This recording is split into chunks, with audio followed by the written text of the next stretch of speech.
بسم اللہ الرحمن الرحیم۔ السلام علیکم ورحمۃ اللہ وبرکاتہ۔ سب سے پہلے تو لیٹ آنے کی معذرت۔ آپ لوگوں سے کہا تھا کہ پاکستان ٹائم 11 بجے آؤں گا، لیکن کچھ پرسنل ایشو تھا جس کی وجہ سے کچھ لیٹ ہو گیا ہوں، تو انتہائی معذرت چاہتا ہوں۔ جو لوگ ویٹ کر رہے ہیں آپ کا بہت شکریہ۔ آپ لوگ اگر نہ دیکھیں تو میں تو یہاں ویسے ہی بس کیمرے سے ہی بات کرتا رہوں گا، تو آپ لوگوں کے دیکھنے سے ہی فرق پڑتا ہے، جو میں بول رہا ہوں وہ کسی تک پہنچ بھی رہا ہے۔ سب سے پہلے میں یہ پوسٹ پڑھنا چاہتا ہوں۔ جاوید ہاشمی نے یہ پوسٹ جو کی ہے، یہ شاید پی ٹی آئی کے لوگوں کو کرنی چاہیے، جو پی ٹی آئی کے لیڈران ہیں ان کو کرنی چاہیے، لیکن یہ پوسٹ جاوید ہاشمی کر رہے ہیں۔ وہ لکھتے ہیں کہ دنیا کے اسٹیج پر اس وقت دو ہی فاشسٹ موجود ہیں، ایک ڈونلڈ ٹرمپ اور دوسرا عاصم منیر۔ شاید ڈونلڈ ٹرمپ والی بات پی ٹی آئی کے لیے کرنا اس ٹائم اتنا اچھا نہ ہو، لیکن عاصم منیر کی حد تک میں بات کر رہا ہوں۔ دونوں ایک دوسرے کی دن رات تعریف و توصیف میں مگن ہیں۔ آج کردو کی فلائٹ پر جاتے ہوئے اسد کیسر کے ساتھ جو سلوک کیا گیا وہ سب کے سامنے ہے۔ وفاقی دارالحکومت کے ایئرپورٹ کی ٹریفک کئی گھنٹوں تک صرف اس لیے بند رکھی گئی کہ ایک سیاسی جماعت کا رہنما انتخابی مہم کے لیے نہ جا سکے۔ جنید اکبر کو بھی انتخابی مہم کے علاقے سے نکال دیا گیا۔ اب یہ جو بات ہے نا، یہ میں کہہ رہا ہوں، اس کے بارے میں نے کہا ہے، عاصم منیر تم ایک فاشسٹ ہو، اور فاشسٹ چاہے موسولینی ہو، رومانیہ کا چاؤشسکو ہو یا ہٹلر ہو، ان سب کا انجام تاریخ میں درج ہے۔ جب اپنی ہی عوام اور اپنی ہی فوج کسی کے خلاف ہو جائے تو پھر کیا ہوتا ہے؟ Question mark. بڑا گہرا جملہ ہے۔ جب اپنی ہی عوام اور اپنی ہی فوج کسی کے خلاف ہو جائے تو پھر کیا ہوتا ہے؟ اس جملے کی گہرائی کو سمجھیں، اور اگر جاوید ہاشمی اغوا نہیں ہو جاتے، اٹھا نہیں لیے جاتے، تو مجھے بڑی حیرانی ہوگی اس پوسٹ کے بعد، کیونکہ یہ تو فرمائشی پوسٹ نہیں ہو سکتی۔ اس میں تو جو انہوں نے مدعا بیان کیا، اسی کی تو تکلیف ہے۔ اسی وجہ سے تو عمران خان کی ملاقاتیں بند ہوئی ہیں کہ عمران خان اس کو ظالم، جابر، یحییٰ خان 2 اور میر جعفر قرار دیتے ہیں، ذہنی مریض قرار دیتے ہیں، جس کی وجہ سے ملاقاتیں بند کر دی ہیں۔ لیکن میرے پاکستانی ایک طرف یہ صورتحال ہے اور ایک طرف عوام گلگت بلتستان کی ڈٹ گئی ہے۔ وہ کیا کہہ رہے ہیں میں آپ کو یہ سنانا چاہتا ہوں۔ فوج زور لگا رہی ہے، جرنیل کرنیل زور لگا رہے ہیں، اور عوام کچھ اور کہہ رہی ہے۔ پاکستان تحریک انصاف ہمارا نظریہ ہے۔ ہم خان صاحب کے ووٹر ہیں، سپورٹر ہیں۔ خالد خورشید جس بندے پہ ہاتھ رکھے گا، جس صاحب پہ ہاتھ رکھے گا، سمیع اللہ پہ ہاتھ رکھے گا، ساجد پہ ہاتھ رکھے گا، یا یہاں پہ کوئی کھمبے پہ ہاتھ رکھے گا، میں چیلنج کرتا ہوں 7,500 ووٹ اس کھمبے پہ خالد خورشید اور عمران خان کے نام پہ پڑ جائیں گے۔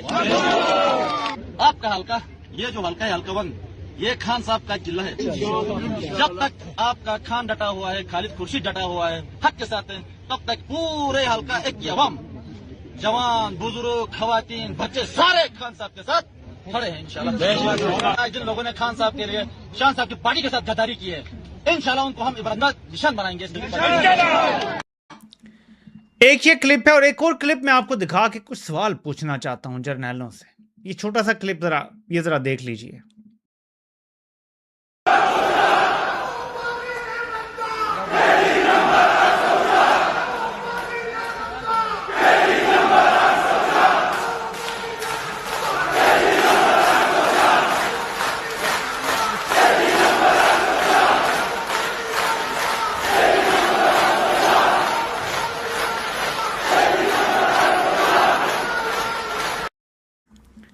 یہ گلگت بلتستان میں پولو گراؤنڈ کا یہ منظر ہے۔ میرا فوج سے سوال ہے بطور ادارہ، اور آپ کو پتہ ہے میں اکثر ایسا سوال کرتا رہتا ہوں۔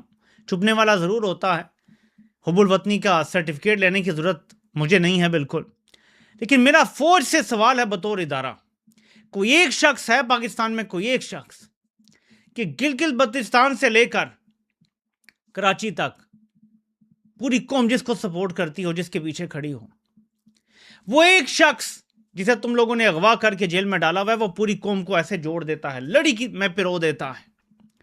وہ پاکستان میں ایسا اتحاد قائم کرتا ہے جس کی تم 100 کال لوگوں کو اغوا کر کے نعرے لگواتے ہو کہ جی پاکستان ہمیشہ زندہ باد۔ یہ تمہارا شیطانی نعرہ ہے، پاکستان ہمیشہ زندہ باد۔ یہ شیطانیت سے وجود میں آیا ہے پاکستان ہمیشہ زندہ باد، ورنہ اصل نعرہ ہے پاکستان زندہ باد۔ سب سے پہلے پاکستان، یہ شیطانیت والا نعرہ تھا مشرف کا۔ پاکستان ہمیشہ زندہ باد عاصم منیر کا شیطانیت والا نعرہ ہے، اصل نعرہ ہے پاکستان زندہ باد۔ اور ہر پاکستانی یہ نعرہ لگاتا ہے، اور وہ ہر پاکستانی عمران خان کے پیچھے بھی کھڑا ہے۔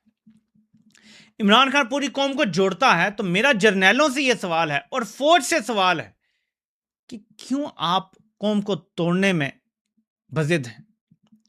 یہ کیا لاجک ہے کہ ہم نے قوم کو تقسیم در تقسیم رکھنا ہے؟ قوم جڑ جائے گی، ترقی کرے گی تو آپ کا مال بھی بڑھے گا نا، آپ کی تنخواہیں بھی پھر انٹرنیشنل لیول کی ہوں گی، آپ کی مراعات بڑھ جائیں گی، آپ کی عیاشیاں بڑھ جائیں گی۔ ایسا ماڈرن اسلحہ لے لیں گے کہ آپ کو بارڈر پہ جانے کی ضرورت ہی نہیں رہے گی، ہمارے پاس اتنے ڈرون ہوں گے کہ بارڈر سارا ڈرون سے کنٹرول ہو جائے گا، کسی کو شہید ہونے کی بھی ضرورت نہیں رہ جائے گی۔ تو اس میں آپ کا بھی کچھ نہ کچھ فائدہ ہے، پاکستان ترقی کرے گا۔ I fail to understand the logic کہ پاکستانی قوم کو تقسیم رکھنا ہے۔ مجھے کوئی فوجی سمجھا دے کہ پاکستانی قوم کو تقسیم رکھنے میں فوج کا کیا مفاد ہے۔ مجھے پتہ ہے کچھ چیزیں، آپ مجھے بتائیں آپ کا لاجک کیا ہے۔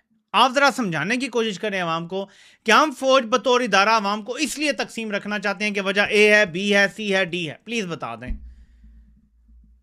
کسی طریقے سے ایکسپلین کر دیں عوام کو کہ وہ ایک شخص جو پوری قوم کو ایک لڑی میں پرو دیتا ہے، اس دور میں، فتنے کے دور میں، جب ہر طرف تقسیم ہے، وہ ایک شخص جوڑ دیتا ہے قوم کو۔ شیعہ سنی کی تفریق ختم ہو جاتی ہے، پنجابی، پختون، اردو سپیکنگ، سندھی، ساری تقسیم وہ ختم کر دیتا ہے۔ وہ بلوچستان میں پختون اور بلوچ کی تقسیم ختم کر دیتا ہے، ہر بندہ اس کے جھنڈے تلے کھڑا ہو جاتا ہے۔ پاکستان کا جھنڈا صاحب سے اوپر کھڑا کرو نا تو نیچے عمران خان کا جھنڈا ہوگا تو اس کے نیچے سارے کھڑے ہوں گے۔ یہ اب لازم و ملزوم ہو چکا ہے۔ تو میرا سوال بار بار یہ ہے کہ آپ کا کیا مفاد ہے کہ پاکستان تقسیم در تقسیم ہو؟ تو پھر جب میں کہتا ہوں یہ آیا نہیں، یہ لایا گیا ہے، تو سمجھے نا اس بات کو کہ 4 سال اس نے ہر وہ کام کیا جو قوم کو تقسیم کرنے والا تھا۔ اس نے ان 3.5-4 سالوں میں ہر وہ کام کیا جو قوم سے نفرت کا اظہار تھا، جو فوج سے قوم کو دور کرنے والا کام تھا۔ دشمن فوج سے اتنی نفرت نہ پیدا کر سکتا جتنی اس شخص نے کی ہے۔ تو پھر یہ کیا چاہتا ہے؟ اچھا، خبریں اڑانی شروع کر دی ہیں۔ اس بار کچھ کریڈیبل صحافیوں جو کم از کم اینٹی نظام نظر آتے ہیں، پرو عمران خان نہ بھی کہیں، اس پر ان کے ذریعے کچھ خبریں اڑائی گئی ہیں۔ خبر کیا اڑائی گئی ہے اور اس پہ بہت سارے لوگ تجزیہ کر چکے ہیں۔ میں تجزیہ دینا چاہتا ہوں کہ پتہ ہے میں خبروں پہ بات نہیں کرتا زیادہ۔ ایک سابق آرمی چیف کی نا عمران خان سے جیل میں ہو گئی ہے ملاقات، اور نہ جی وہ سو کالڈ مثبت ملاقات کسی حد تک ہوئی ہے۔ ایک سابق آرمی چیف کی ملاقات ہوئی ہے عمران خان سے جیل میں۔ آپ کو یاد ہے کہ جب الیکشن 2024 8 فروری کی رات تھی اور ادھر فوج الیکشن چوری کر رہی تھی، اور خبریں پتہ کیا اڑائی جا رہی تھیں کہ D G I S I اور کور کمانڈر جو ہیں وہ عمران خان کو پروٹوکول دینے جیل چلے گئے ہیں اور ان سے کہہ رہے ہیں جی کہ اب آپ نے آگے معاملات کیسے چلانے ہیں کیونکہ الیکشن تو آپ جیت گئے ہیں۔ اور یہ خبریں اڑا کے عوام کو ٹھنڈا کر دیا اور ساری رات لگا کے الیکشن چوری کر لیا اور اگلے دن عوام کو ٹھینگا۔ ایک بار پھر گلگت بلتستان کے الیکشن سر پہ کھڑے ہیں، اسی ہفتے میں، آگے ہفتے کھڑ میں فیصلہ ہو جانا ہے، اور ادھر خبریں چلا دی جاتی ہیں کہ جی عمران خان سے نا ایک سابق آرمی چیف کی ملاقات ہوئی ہے۔ وہ والے آرمی چیف ہیں جو ایکسٹینشن بھی لے چکے ہیں، وہ فلاں آرمی چیف ہیں جو ایسے بھی ہیں، وہ ویسے بھی ہیں، نام نہیں بتانا۔ اور پاکستان میں کوئی خبر دے ہی نہیں سکتا جب تک اوپر سے اجازت نہ، ورنہ آپ کو اٹھا کے لے جائیں گے، اینٹیں باندھیں گے۔ پاکستان میں صحافت ختم ہو چکی ہے۔ I am really sorry but Pakistan میں صحافت ختم ہو چکی ہے، دی اینڈ ہو چکا ہے۔ صحافت دوبارہ کھڑی کرنی پڑے گی صفر سے۔ آپ کچھ جو کمپنی کے چمچے ہیں وہ یوٹیوب پہ بھی اس لیے چل رہے ہیں کہ کمپنی نے ہزاروں اکاؤنٹس بنائے ہوئے ہیں آن نیٹ ورک کے نیچے، ہزاروں اکاؤنٹس، وہ انہیں ویوز شروع میں دیتے ہیں، ان کی لائیو ہو تو اس کے ساتھ چپک جاتے ہیں، ان کی ویڈیو اپلوڈ ہو تو پہلے منٹ 2 منٹ میں ہی ہزاروں ویوز مل جاتے ہیں، اس لیے ان کی ویڈیوز چل جاتی ہیں کیونکہ یوٹیوب دیکھتا ہے یار اتنے لوگ آ گئے ہیں دیکھنے کے لیے، اور کیونکہ انہوں نے مختلف شہروں میں رکھی ہوئی ہیں ٹیمیں، تو یہ شو ہوتا ہے کہ یار مختلف شہروں سے ان کو بوسٹ مل رہا ہے، ان کو بوسٹ مل جاتا ہے۔ ہزاروں لوگ جب ایک دم دیکھتے ہیں آپ کی ویڈیو، بوسٹ شروع میں جو ملتا ہے نا وہی کیری کرتا ہے مومنٹم کو آگے، پھر چل جاتی ہے ویڈیو آپ کی۔ ہم جیسے لوگوں کے اکاؤنٹ بین کیے ہوئے ہیں پاکستان میں۔ میرا اکاؤنٹ آپ سرچ کریں وقار ملک، جا کے اس پہ کلک کریں، لکھا ہے کہ this account is not available in Pakistan. تو دیکھیں پاکستان میں اگر کوئی یہ بات بولنے کی اجازت کسی کو دی گئی ہے یا کوئی بول رہا ہے اور وہ اگلے دن اٹھایا نہیں جاتا، تو اس کا مطلب ہے کہ اس کو اجازت دی گئی ہے یہ بات کرنے کی کہ کر لو یار یہ بات۔ کوئی بیانیہ چلوانا تھا. اچھا کمپنی کے ٹاؤٹ آپس میں لڑ پڑے. ایک ٹاؤٹ کو ذمہ داری دی گئی ہے اور سارے یہ کالے شالے چینل کے ساتھ جڑے ہوئے لوگ ہیں. کالے چینل کے 2 ٹاؤٹ آپس میں لڑ رہے ہیں. ایک کہہ رہا ہے پی ٹی آئی کو نا اس بار لیول پلینگ فیلڈ ملی ہے گلگت بلتستان میں، لیکن وہ ہار کے ڈر سے اب یہ بیانیہ بنا رہے ہیں جی ہمیں جانے نہیں دے رہے. کالے چینل کا ایک اور ٹاؤٹ اس کے اوپر بات کرنا شروع ہو گیا کہ پھر انتخابی نشان کیوں لیا گیا تھا، فلاں کیوں کیا گیا تھا. میں حیران ہو گیا ہوں یہ کنفیوژن پھیلا رہے ہیں، کر کیا رہے ہیں. تو پھر اس سوال میں ہی جواب ہے کہ یہ کنفیوژن ہی پھیلا رہے ہیں. دیکھیں کمپنی کو صرف ایک چیز کا خوف ہے کہ کسی دن عوام کا سکرو ڈھیلا ہو گیا. دیکھیں انقلاب ایسے نہیں آتا کہ کسی کو کال دیں گے تو انقلاب آئے گا. انقلاب کالوں سے نہیں آتے. انقلاب اچانک میٹر گھومتا ہے، ایک بڑا واقعہ ہوتا ہے، لوگ آپ میں سے باہر ہو جاتے ہیں، بے پر آتے ہیں، سڑکوں پہ آ جاتے ہیں، اور ان کے ساتھ اور لوگ کہتے ہیں یار آپ لاکھوں نکل آئے ہیں تو کروڑوں بنا دو اس کو. پھر سارے نکل آتے ہیں سڑکوں پہ اور پھر نظام تہس نہس ہو جاتا ہے. جرنیل پچھلے 4 سال سے ہمیں سٹریس ٹیسٹ کر رہے ہیں مسلسل. وہ تھوڑا اور ظلم بڑھاتے ہیں، ہم پھر بھی دب جاتے ہیں. وہ تھوڑا اور بڑھاتے ہیں، ہم ابھی تک وہ پھٹ نہیں رہا پریشر کو کرتے، وہ بڑھاتے جا رہے ہیں. یہ آگے بھی بڑھاتے چلے جائیں گے. طاقت کی جبلت ہے کہ وہ بڑھاتی جاتی ہے، ظلم رکتی نہیں ہے جب تک کہ اس کو طاقت سے نہ روکا جائے. طاقت کو طاقت سے روکنا پڑتا ہے. طاقت صرف طاقت کی زبان سمجھتی ہے. جرنیلوں کو صرف ایک خوف ہے، اور وہ خوف یہ ہے کہ کہیں عوام کا میٹر نہ گھوم جائے، سکرو ڈھیلا نہ ہو جائے اور عوام نکل نہ پڑے. تو وہ ہر کچھ عرصے بعد 2-4-6 مہینے بعد جب پریشر کوکر میں زیادہ غبار بھر جاتا ہے نا، جب زیادہ اندر سٹیم ہو جاتی ہے، خبر آ جاتی ہے وہ جی فلاں ملاقاتیں ہو گئی، وہ بڑے لوگوں بڑے اہم لوگ گئے تھے، ملاقات ہو گئی، یہ معاملات سیٹ ہو گئے، وہ جی بس سب اب سیٹ ہو گئے ہیں. جبکہ اصل گیم یہ ہے کہ باہر والوں کو کہا گیا اچھے بچے بنو، وہ سب اچھے بچے بنے ہوئے ہیں، سب اچھے بچے بنے ہوئے ہیں. یہ گلگت بلتستان کا الیکشن ایک لحاظ سے ٹرائل ہے پی ٹی آئی کے جو لوگ اچھے بچے بنے ہیں نا لیڈران، کہ آپ لوگوں نے اچھے بچے بننا ہے، کوئی کال نہیں دینی. ہم آپ پہ پابندی لگائیں جو مرضی کریں، یہ آپ کا ہم ٹیسٹ لے رہے ہیں، یہ آپ کا ہم ٹرائل کر رہے ہیں کہ آپ اچھے بچے بن کے ہماری غلامی میں آنے کے لیے تیار ہیں یا نہیں ہیں. پھر ہم دیکھیں گے آپ کے ساتھ کیا رویہ کرنا ہے آگے. تو اب یہ غلامی کا ٹیسٹ ہے گلگت بلتستان. لیکن میرے پاکستانیوں، گلگت بلتستان کے غیور لوگوں، آپ نے ووٹ کی طاقت ضرور دکھانی ہے ان فوجیوں کو. انہیں بتانا ہے کہ تم آئین توڑو گے، ایسے نہیں ہم تمہیں جانے دیں گے، تمہیں آئین توڑنا پڑے گا. یہ نہیں ہو سکتا کہ ہم گھروں میں بیٹھے رہے اور تم مزے سے کہو جی یہ الیکشن فری اینڈ فیئر ہوئے ہیں اور دیکھو عوام تو اب نون لیگ کے ساتھ کھڑی ہو گئی ہے، عوام تو پیپلز پارٹی کے ساتھ کھڑی ہو گئی ہے. کیا آپ کو یہ منظور ہے کہ آپ پہ یہ ٹھپا لگے کہ گلگت بلتستان کے لوگ ان پارٹیوں کے ساتھ کھڑے ہو گئے ہیں، گلگت بلتستان کے غیور لوگ نون لیگ یا پیپلز پارٹی کے ساتھ کھڑے ہو گئے ہیں؟ کیا آپ کو یہ داغ لگنا قبول ہوگا؟ آپ نے ووٹ ضرور ڈالنا ہے، پھر ان کو فارم 47 بنانے پڑیں گے، پھر ان کو غداری آئین توڑ کے کرنی پڑے گی. وہ ان کو کرنے دیں، سنگین جرائم ان کو کرنے دیں. یہ کرنا چاہتے ہیں تو آپ لوگوں نے اپنا کام پورا کرنا ہے اور ووٹ دینا ہے جا کے. تو عمران خان سے جو ملاقات کے حوالے سے بات چیت ہے، اس کی وجہ کیوں محسوس ہو رہی ہے؟ دیکھیں انٹرنیشنلی حالات جو ہیں وہ ہمیشہ سازگار نہیں رہتے. امریکہ کے ساتھ ہمارے ٹرانزیکشنل ریلیشن شپس ہمیشہ بنے ہیں، اچھے بھی بنے ہیں، بہت اچھے بھی بنے ہیں، لیکن پھر اچانک امریکہ یو ٹرن لیتا ہے اور پابندیاں بھی لگا دیتا ہے. مشرف کے ساتھ تاریخی تعلقات تھے. مشرف کو ریڈ کارپٹ ویلکم ملتا تھا امریکہ میں. مشرف سویٹ ہارٹ تھا امریکن گورنمنٹ کا، بش کا. لیکن جب اس کو چلتا کیا گیا تو ذلیل و خوار کر کے چلتا کیا گیا. پوری وکلا موومنٹ چلی، اس کو ایک ولن بنا دیا گیا، جس کے پیچھے خود فوج تھی. وکلا موومنٹ کے پیچھے خود ISI تھی، خود جنرل اس ٹائم کے چیف تھے. تو جب بھی امریکہ کسی جرنیل کے ساتھ فٹ ہوتا ہے تو وہ جب تک یوزفل ہوتا ہے تب تک فٹ ہوتا ہے، لیکن اس کی یوزفلنس جیسے ہی ختم ہوتی ہے یا جیسے ہی ایک خاص کسی مسئلے میں ضرورت پڑتی ہے کہ آپ ایک نیا چہرہ چاہیے تو اس کو نکال دیا جاتا ہے. پھر اس کے بعد کئی بار نہیں بنتی کسی سے، اس حد تک سینکشنز بھی لگ جاتی ہیں، ایسا بھی ہو جاتا ہے. تو پاکستان ایک بڑی پریکیریس صورتحال میں ہے. FPR کے ٹیکس ٹارگٹ پورے نہیں ہوئے. FPR نے اپنے ٹیکس ٹارگٹ پورے نہیں کیے. مالی سال کا بجٹ آنے جا رہا ہے اگلے ہی ہفتے 1.5 میں، اور کہا جا رہا ہے کہ عوام پہ ہم بوجھ کم سے کم ڈالنے کی کوشش کریں گے. عمومی طور پہ حکومتیں یہ بیانیہ بناتی ہے جی عوام پہ بوجھ نہیں ڈالا جائے گا، اچھا بجٹ دیں گے. ان کو پتہ ہے کہ عوام پہ تاریخی بوجھ ڈلنا ہے، تو چلو اس کو تھوڑا کم کر کے بتاتے ہیں کہ ہم کم سے کم ڈالنے کی کوشش کریں گے. تو عوام پہ ایسا بوجھ پڑنے لگا ہے، اور تنخواہیں بھی صرف 5-7% اور زیادہ سے زیادہ 10% بڑھنے لگی ہیں. یعنی تنخواہ دار طبقہ تو رول گیا. پوری دنیا میں تنخواہ دار طبقہ جو ہے وہ رلا ہوا ہے، لیکن پاکستان میں تو آپ کو پتا ہے نا کہ مہنگائی جس لیول سے بڑھ رہی ہے اور غربت جس طرح بڑھ رہی ہے، ہم تو زیادہ ہی رل گئے نا پاکستان والے۔ کاروبار کی فضا ہوتی ہے دنیا میں، تنخواہ دار طبقہ کیا کرتا ہے، ایک سائیڈ ہسل کر لیتا ہے، کوئی چھوٹا موٹا بزنس کر لیتا ہے۔ پاکستان میں بزنس چھوٹا ہو یا بڑا، فضا ختم ہو چکی ہے، نہیں چلے گا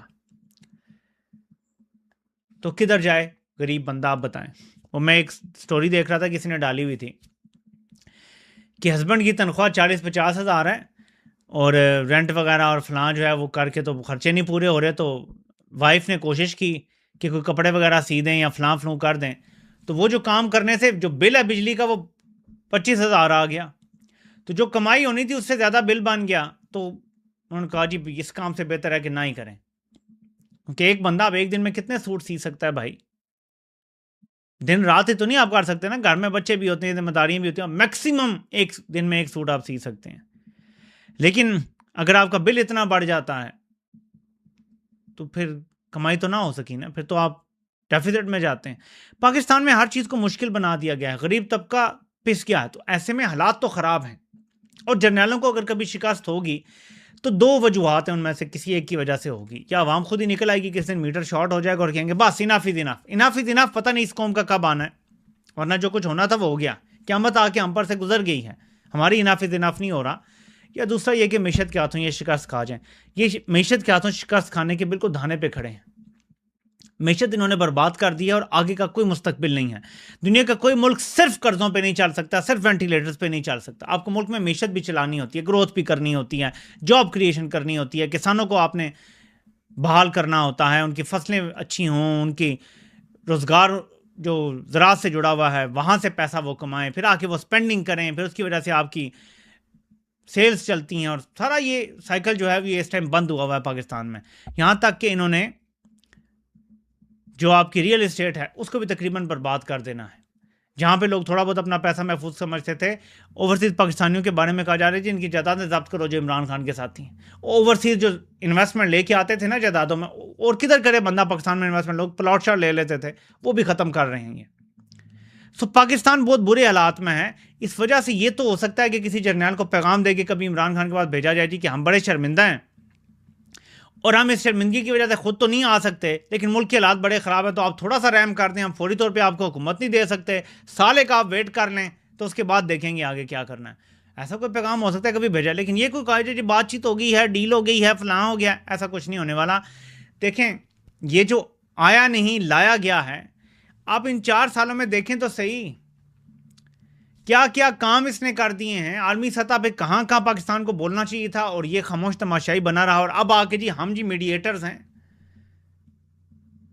آپ کو پتا ہے، اور بہت کم لوگ یہ بات سمجھیں گے، یوکرین جنگ کے بارے میں میں نے آپ کو دن کو بھی منشن کیا تھا کہ یوکرین جنگ شروع کروائی گئی امریکہ کی طرف سے تاکہ شام پہ قبضہ کیا جا سکے، ایران جنگ شروع کروائی گئی تاکہ لبنان پہ قبضہ کیا جا سکے، اور لبنان کے بہت سارے علاقوں پہ قبضہ کیا جا چکا ہے۔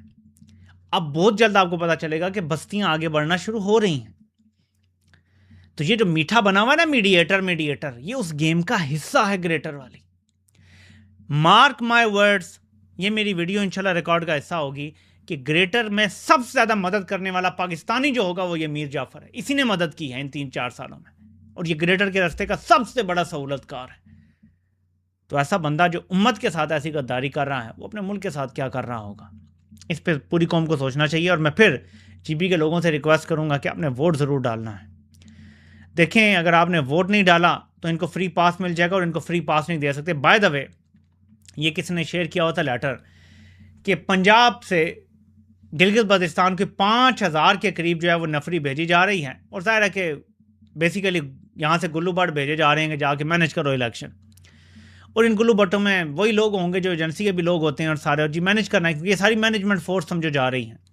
لیکن آپ نے دل برداشتہ نہیں ہونا، جتنی مرضی پولیس آ جائے جو بھی آ جائے، آپ نے ووٹ ضرور ڈالنا ہے، اور کوشش پوری کرنی ہے کہ اپنے ووٹ کی حفاظت کریں، کیونکہ گلگت بلتستان ایسا حساس علاقہ ہے جیسے آزاد کشمیر بھی ہے کہ یہاں پہ اس لیول کی مارا ماری کرتے ہوئے انہیں کروڑ بار سوچنا پڑے گا جیسے یہ پنجاب میں کر سکتے ہیں۔